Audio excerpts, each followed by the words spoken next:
अंतर्मन स्वच्छ झालं तर तुमचं मानसिकता अशी होती की तुम्हाला काही ठरवायची गरज लागत नाही आणि तुम्हाला असं विचार करायची गरज लागत नाही की मला असं मिळेल तर मी शांत होईल, असं मिळेल तर मी रिलॅक्स होईल, असं मिळेल तर माझी सर्व इच्छा पूर्ण झाल्यासारखं होईल. जेव्हा तुम्ही तुमच्या अंतर्मनातून तुमचे मानसिक ताणतणाव दूर करता तेव्हा तुम्ही ऑलरेडी प्रसन्न, शांत आणि तणावमुक्त असता. तुमच्याकडे काही वस्तू असू द्या किंवा नसू द्या, तुम्ही तणावमुक्त असता. तुम्हाला जेवायला मिळू द्या न मिळू द्या, तुम्ही रिलॅक्स असता. तुम्हाला समोरचं शिव्या देऊ द्या न देऊ द्या, काही रिॲक्शन तुमच्यामध्ये होत. आता काय होतं, कोण कधीतरी काहीतरी कोणत्या तरी काळात तुम्हाला काहीतरी शिव्या दिलेलं असतं, पण ते आठवून तुम्ही रिॲक्ट होत असता. मनाचा स्वभाव बघा किती विचित्र आहे. कोण कधीतरी शिवाय दिलेलं आहे वर्षापूर्वी, 2 वर्षापूर्वी, पण ते आठवून तुम्ही रिॲक्ट होत असता आणि घरच्यांना सांगत असता तुम्ही त्यावेळेस तसा म्हणला, मी त्याला करून दाखवतो, तसं करून दाखवतो, तसं करून दाखवतो. काय करून दाखवता असेल तर तुम्ही आतापर्यंत केला असता आणि तुम्ही केला असता तर त्यांनी म्हणलाच नसता. पण आपण काय असं होतं, करून दाखवतो, पण ते जे करून दाखवणं आहे ते होत नसतं. हे फक्त तुमचा इगोचा एक भाग असतो.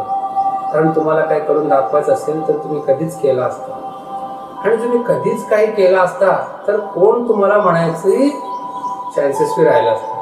जरी तुम्ही केलं असतं त्यांनी म्हणलं असता तर तुम्ही त्याच्याकडे पूर्णपणे दुर्लक्ष केलं असतं. कारण समोरचा मूर्ख आहे आपल्याला माहिती आहे, त्यामुळं त्याच्याकडे रिॲक्ट तुम्ही होत नाही.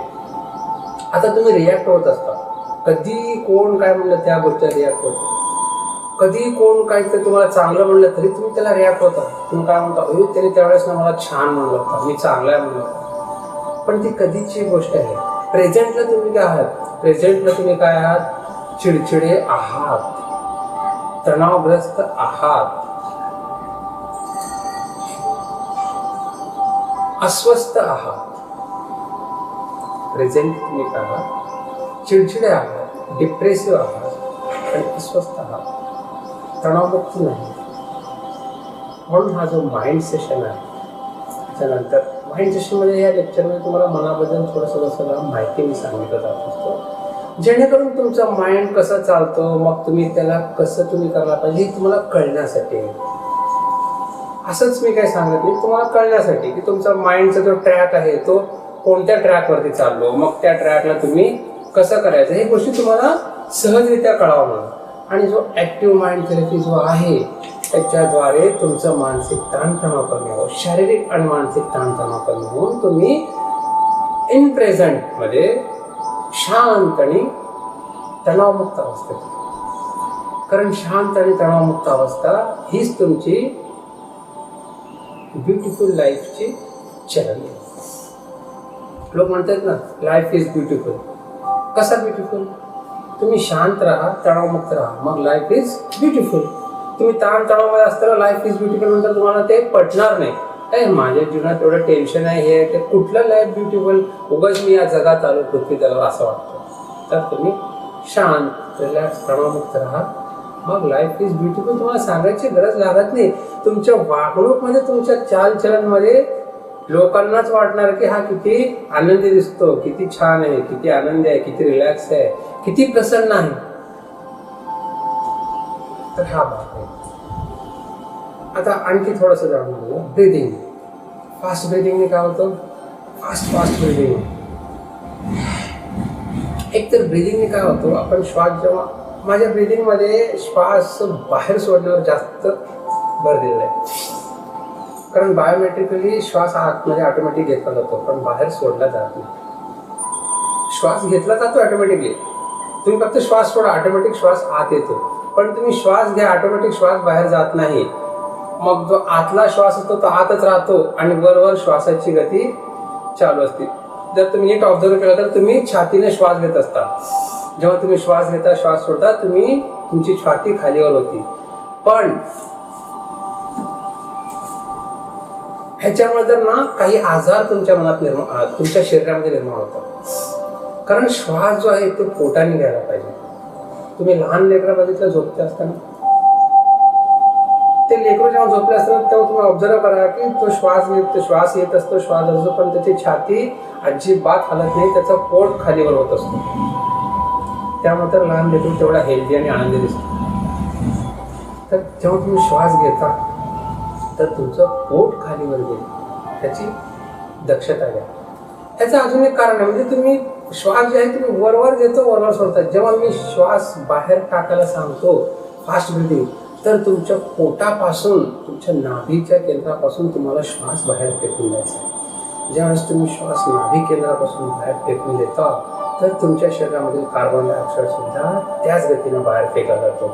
जेव्हा कार्बन डायऑक्साईड बाहेर फेकला जातो, ऑटोमॅटिकली ऑक्सिजन तुमच्या पूर्ण शरीरामध्ये पसरतो आणि तुमचा ऑक्सिजन लेवल वाढल्याने तुमच्यामध्ये एनर्जी निर्माण होतो, फ्रेशनेस निर्माण होतो. हे आहे ब्रिदिंगचा फायदे. तुमचं शरीर ऑक्सिजन लेवल जास्त झाल्याने तुमच्या शरीरामध्ये ऑटोमॅटिकली सर्व संतुलित असतो. बीपी, शुगर, हे जे गोष्टी आहेत संतुलित होतात. आणि ऑक्सिजन लेवल वाढल्यामुळे एक फ्रेशनेस असतो, एक एनर्जी असते तुमच्या शरीरामध्ये, एक असं डिसमूडपणा नसतो. हे ब्रेदिंगचे फायदे. जम्पिंगमुळे काय होतं, जम्पिंग जेव्हा तुम्ही करता तेव्हा तुमचं पूर्ण शरीर व्हायब्रेट होतं. पायाच्या पावलापासून ते डोक्यापर्यंत होल बॉडी व्हायब्रेट होते. ह्या व्हायब्रेशनने तुमच्या शरीरामध्ये जिथे जिथे तुमचे नस अडकलेले होते, तुमचे स्नायू आकुंचित झालेले होते, ते सर्व रिलॅक्स होते. आणि जर तुमच्या शरीरामध्ये फॅट जरी असेल फॅट जरी, तरी सुद्धा तो फॅट बर्न होतं, फास्ट बर्न होतं. ज्यावेळेस तुम्ही जंप करता आणि सोबत ब्रिदिंग करता, तुमच्या शरीरातील फॅट ऑटोमॅटिक बर्न व्हायला सुरुवात करतो आणि तुमचं शरीर ऑटोमॅटिक सुडौल व्हायला सुरुवात करतो. हे आहे शारीरिक फायदे. सेकंड मानसिक काय फायदे आहेत.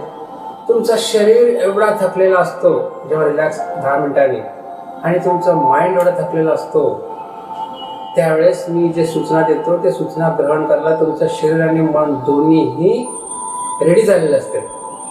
कारण तुमचं मन एवढं थकल्यामुळे काही विचार, दुसरे इकडचे विचार तुमचं मन ॲक्सेप्ट करायला तयार नसतो.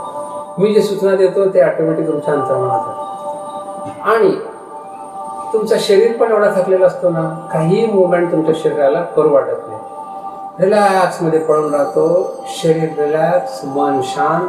जे सूचना तुम्हाला दिली जाते ते थेट तुमच्या अंतर्मनात गेल्याने तुमचं शरीर आणि मन अगदी स्वस्थ आणि रिलॅक्स आणि हेल्दी होतं. म्हणून हे जो 10 मिनिटाचं सेशन आहे ना, तो 10 मिनिटाचं सेशन मी तुम्हाला प्रामाणिकपणे करायला सांगतो. प्रामाणिकपणे म्हणजे कसं, तुम्ही करता असं वर करत असाल, पण मनापासून श्वास बाहेर जेव्हा फेकता, तुम्ही नाभीच्या केंद्रापासून, तुमच्या नाभीपासून श्वास बाहेर फेका. पोट पूर्णपणे पाठला चिटकून जातं, पूर्ण फुल फोर्सने श्वास बाहेर फेका. कारण श्वास फेकल्याने तुमच्यातला कार्बन डायऑक्साईडच निघून गेलेला असतो, घाण श्वासच बाहेर निघून जातो. आणि जेव्हा तुमचा श्वास आतमध्ये जेव्हा श्वास येतो तेव्हा ऑक्सिजन येत असतो, फ्रेश ब्रीदिंग आतमध्ये येते. म्हणून श्वास बाहेर फेका आणि तुम्हाला एकदम फ्रेश वाटेल, अगदी हलका वाटेल आणि एक एनर्जी तुमच्याकडे निर्माण होते. ती एनर्जी तुम्हाला दिवसभर काम करायला, जे काय असेल तुमचे सर्व दिवसभराची गरजा पूर्ण करायला ती एनर्जी पुरेसा आहे तुम्हाला. नाहीतर तुम्हाला असं वाटणार थकल्यासारखं, रिलॅक्सेशन वाटत नाही, काय नाही. तुम्ही जर वरवर केलं तर तुमचं शरीर थकला जाईल, मन तर थकला जाईल, पण तुम्हाला उठल्यावर जो आहे ना फ्रेशनेस वाटणार नाही. तुम्ही जर फुल फोर्सने केला तर ऑक्सिजन लेवल जर तुमचा वाढला, ऑक्सिजन जर तुमच्या शरीरात वाढला, तर ज्यावेळेस तुम्ही रिलॅक्सेशन होऊन उठता तेव्हा तुम्हाला एनर्जेटिक वाटतं, तुमचं शरीर एनर्जेटिक वाटतो आणि हलका वाटतं. असं ओझं वाटणार नाही, जड वाटणार नाही. शरीर आणि मन अगदी हलका वाटतं.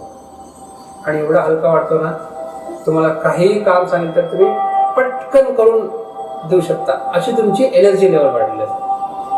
मग हे जर तुम्ही हळूहळू केलं तर तुम्ही उठल्यावर असं सुस्त वाटतं, मग तुम्हाला कोणतं काय सांगितलं तुम्ही म्हणणार थांब, म्हणणार मग असं थकल्यासारखं वाटू लागलं, थांब, करतो, एक 10 मिनिटांनी करतो, हे जे आहे तुमच्या मनावर आणि शरीरावर जडपणा निर्माण होतो. म्हणून मना आणि शरीरावर जडपणा निर्माण न होण्यासाठी फुल फोर्सने जर केला, पूर्णपणे तुम्ही थकलात, तुमचं शरीर आणि मन 100% थकलं, तरच जेव्हा तुम्ही बाहेर येता तुम्ही 100% एनर्जेटिक आणि रिलॅक्स होऊन येतो. नीट आहे का? पूर्णपणे थकलं तरच तुम्ही पूर्णपणे रिलॅक्स होता. अर्धवट केलं तर तुमचं अर्धवट राहणार. त्यामुळे जे करता फुल फोर्सनी 100% एनर्जीने करा. मी काय म्हणलं, जे तुम्ही करता ते 100% फुल फोर्स आणि एनर्जीने करा. आता हे जो आहे हे फक्त माइंड सेशन पुरतं नाही. एखादं काम पण असेल किंवा एखादं ड्युटी असेल, एखादं कर्तव्य असेल, तुमचं जे काय असेल, जे काही तुम्ही तुमच्या जीवनात करता ते तुम्ही फुल फोर्स आणि 100% एनर्जीने जर केला तर ते काम होत नाही असं कधीच होत नाही. नीट लक्षात घ्या. फुल फोर्स आणि फुल एनर्जीने जर तुम्ही केला तर कोणतेही काम राहू द्या, होत नाही असं कधीही होत नाही आणि झालेलं नाही आणि होणार नाही. म्हणून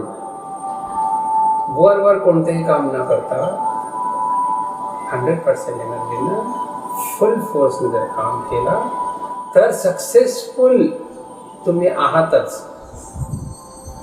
मी असं म्हणत नाही तुम्ही सक्सेसफुल होणार. तुम्ही केला, तुम्ही सक्सेसफुल आहातच, संपलं, विषयच मिळतो. कारण कोणतेही काम फुल एनर्जीने तुम्ही सुरुवात केला तर तुमच्या सुरुवातामध्ये तुमचं सक्सेस आहे. आणि जेव्हा 100% एनर्जीने तुम्ही करता तर तेव्हा तुमच्या मनात निगेटिव्हिटी नसतो त्या कामाबद्दल. आणि ज्या वेळेस जेव्हा तुमच्या मनात एखाद्या कामाबद्दल निगेटिव्हिटी नसतो तर तुम्ही सक्सेस होतो असं मी म्हणणार नाही. तुम्ही सक्सेस आहातच, होणारच काय, तुम्ही आहात. कारण ते सक्सेसचाच मार्ग आहे. फक्त पुढे तुम्हाला जायचं आहे. सक्सेस तुमचं अजून वाढत जायचं तेवढाच. फर्स्ट स्टेपला तुम्हाला सक्सेस असतो. फर्स्ट स्टेपला तुम्ही सक्सेसफुल आहात. त्यामुळं कोणतेही काम राहू द्या, अभ्यास राहू द्या, ड्युटी राहू द्या, घरातलं काम राहू द्या, बाहेरचं काम राहू द्या, एकाला मदत करणं राहू द्या, जे काय असेल फुल कॉन्फिडन्सनं हे तुमचं मन आणि शरीर दोन्ही कामाला लागतात. शरीर पण 100% फुल फोर्सने कामाला लागतो आणि माइंड पण फुल फोर्सने कामाला लागतो. त्यामुळं थकवा तर जाणवत नाही आणि जसं जसं तुम्ही काम करत जाईल तसं एनर्जी अजून वाढत जातो. अजून काम करायची क्षमता वाढते तुमची आणि तुम्ही करत जाता आणि सक्सेस वाढत जाते कधी सुद्धा. तर हे मी सांगितलं तुम्हाला आजच्या सेशनमध्ये. हिप्नोटिझमचा सेशन तर संपलेला आहे आणि माइंड थेरपीबद्दल तुम्हाला खूप पूर्ण माहिती दिलेलं आहे. आतापर्यंत दिलं तर फक्त पण थोडंफार तुटक माहिती दिलं. तर ह्याच्यामध्ये ह्या माइंड सेशन टेक्निकचं मी तुम्हाला पूर्ण माहिती दिलं आहे. त्याचे फायदे कसे होणार, कसे नाही. आणि ह्याच्यामध्ये नुकसान काहीच नाही आहे. नुकसान फक्त एकच आहे की तुम्ही करता का नाही, हेच नुकसान आहे. केलं तर नुकसान अजिबात काही नाही केलं तरी सुद्धा काही नुकसान आहे. तुम्ही आहे तसं आहातच. डल, डिप्रेसिव्ह, चिडचिडेपण आहे तर तुम्ही आहातच, तसंच राहणार. तर तुम्ही केला तर सुधारणार.